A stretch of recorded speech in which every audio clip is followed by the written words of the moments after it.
Well, the fires that are raging all around us nearby are screaming this warning: Tahoe could be next.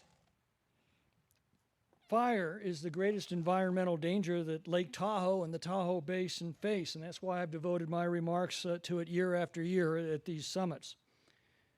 The fact is, in the last 25 years, we've allowed our forests that surround the lake to become morbidly overgrown, falling victim to disease, pestilence, drought, and are now waiting to burn.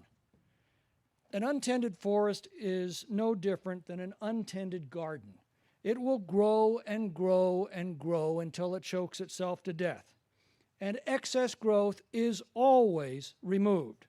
The question is whether we carry it out or nature burns it out. Now, we formed the U.S. Forest Service to carry it out before it can burn, to protect and preserve our forests in a healthy condition from generation to generation. Or more simply, we hired them to do a little gardening. In California, active land management reduced the acreage that we annually lost to wildfire from more than 4 million acres a year in pre-Columbian times to just 250,000 acres in the 20th century. Federal foresters suppressed brush growth and auctioned off excess timber. Those revenues funded our local governments and the Forest Service and the forests they protect. That era came to an end in the 1970s as new laws began requiring years of environmental studies, costing millions of dollars before a forest thinning project can be undertaken. The result is that California's wildfire damage has returned to its prehistoric levels. We lost more than 4 million acres last year. That is not a new normal. That is the old normal returning because we abandoned our responsibilities to the forests. Nature, it turns out, is a brutal gardener. The Angora fire in 2007 left a scar on the basin that we can still see today. And that was just 3,100 acres.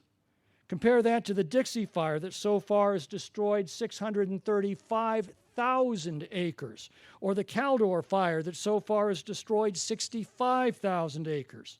As of this morning, that fire was 0% contained and is burning just 35 miles from where we stand right now.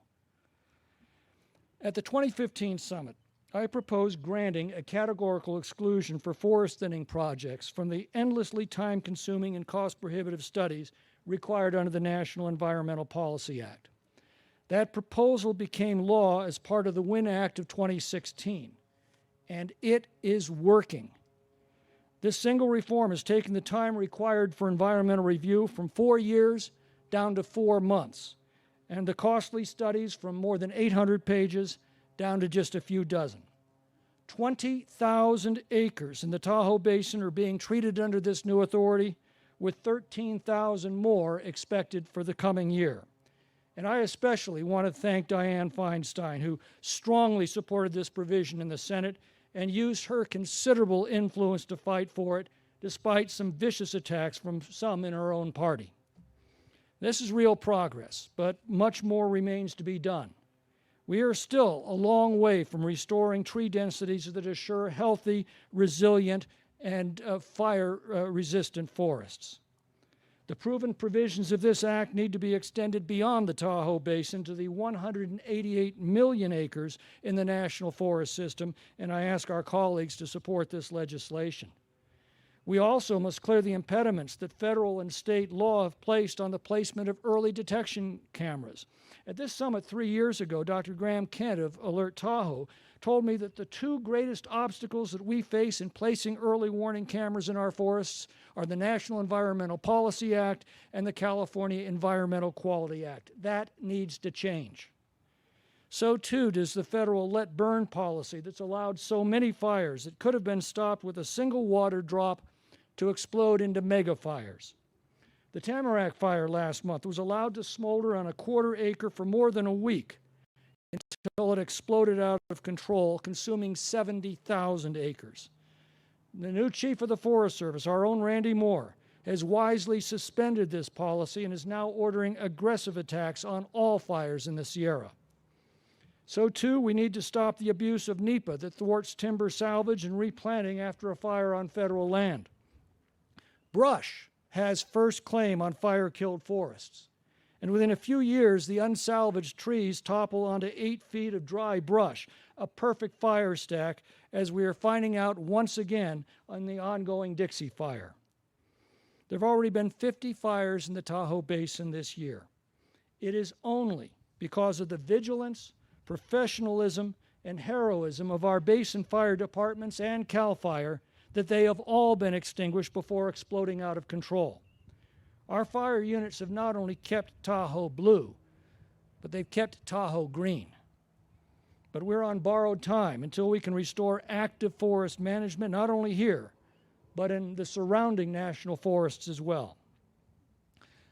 Finally, let me make one other point. I think it is time to restore self-determination to the people of Tahoe.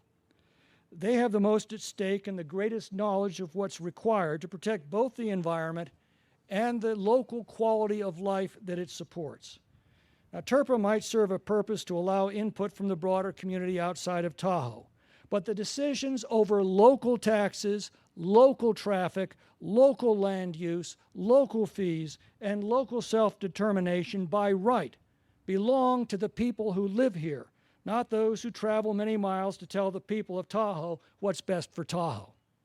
For that reason, I'm proposing and will soon introduce a Self-Determination Act for the Tahoe Basin, developed in consultation with local citizens who deserve a say in the decisions that directly affect their lives and livelihoods. This legislation will require local government approval within the various jurisdictions, either the city councils in incorporated cities or the County Board of Supervisors in unincorporated areas before TERPA decisions can be implemented, enforced, or imposed within their boundaries. For 25 years, we have largely ignored the two most important components of any Sierra environment: the health of its forests and the happiness and well-being of its people. Let us devote the next 25 years to these vital and long-neglected matters. Thank you.